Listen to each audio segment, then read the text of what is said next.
দেখেন, এর মধ্যে আবার ঘটনা ঘটেছে।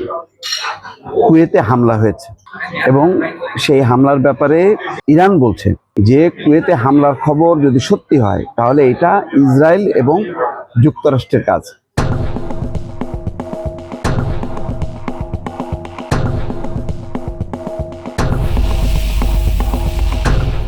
তার মানে হচ্ছে আরব বিশ্বের দেশগুলোকে এমনভাবে এখন উস্কানি দেওয়া হচ্ছে যাতে তারা ইরানের বিপক্ষে অবস্থান নেয়। তো এটা কি ঘটছে, এখানে যে খবরে বলা হচ্ছে ড্রোন হামলায় কুয়েতের আধা সামরিক বাহিনীর স্থাপনা ক্ষতিগ্রস্ত। যুক্তরাষ্ট্র এবং ইরানের যুদ্ধবিরতির মধ্যেই ড্রোন হামলায় কুয়েতের আধা সামরিক বাহিনী ন্যাশনাল গার্ডের স্থাপনা ক্ষতিগ্রস্ত হয়েছে। কুয়েতের আকাশ সীমায় ঢুকে পড়া ড্রোনের বিরুদ্ধে দেশটির আকাশ প্রতিরক্ষা ব্যবস্থা সক্রিয় হওয়ার ঘোষণার পর ক্ষয়ক্ষতির এই খবর পাওয়া যায়।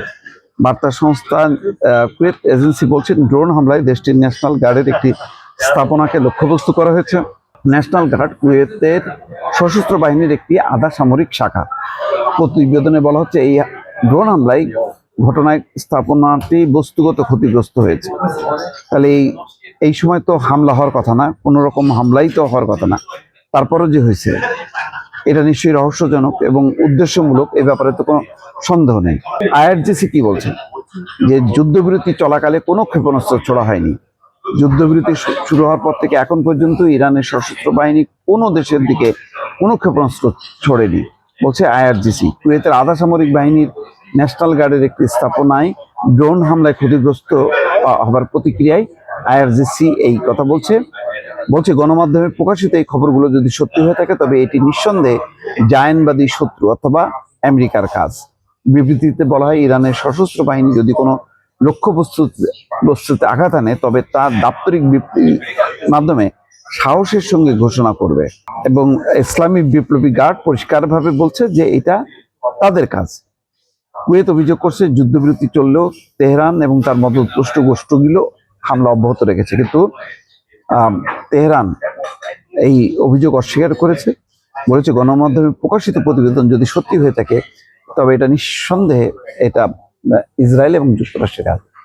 এর আগেও 5 সপ্তাহ ধরে যে যুদ্ধ হয়েছে অনেকগুলো হামলা হয়েছে। ইরান যেটা করেছে তারা সেটা ঘোষণা দিয়েছে যে এখানে আমরা হামলা করেছি, কিন্তু এর বাইরেও অনেকগুলো হামলা হয়েছে। বলা হচ্ছে যে এই সময়ের মধ্যে ইসরায়েলের গোয়েন্দারা এবং সিআইএ প্রত্যেকটা দেশগুলোতে এমনভাবে হামলা করেছে বেসামরিক স্থাপনায় যাতে ওই দেশগুলো ইরানের বিরুদ্ধে কাজে লাগে। অর্থাৎ এক ঢিলে 2 পাখি মারার মতন কাজ করতেছে ইসরায়েল এবং আমেরিকা মিলে। সব দেশগুলোকে উস্কায় দিচ্ছে যে তোমরা ইরানের বিরুদ্ধে ঐক্যবদ্ধ হও। কিন্তু গতকালকের যে খবর তাতে কিন্তু মধ্যপ্রাচ্যের দেশগুলো বুঝতে পারছে যে ইসরায়েল এবং আমেরিকা কি করছে। সেই কারণে সৌদি পররাষ্ট্রমন্ত্রী এবং ইরানের পররাষ্ট্রমন্ত্রী দুজন কথা বলেছেন 40 দিন পর সরাসরি তারা আলাপ করছে। এটাও কিন্তু ইঙ্গিতপূর্ণ।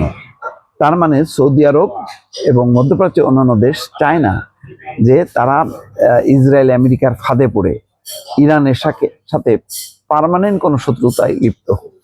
কারণ যদি কোনো কারণে চাপের কারণে, ইরানের চাপের কারণে যদি মধ্যপ্রাচ্য থেকে আমেরিকার তার সামরিক ঘাঁটি ঘুরায় ফেলে তখন কিন্তু ইরানের উপর নির্ভর করবে এই অঞ্চলের নিরাপত্তার জন্য।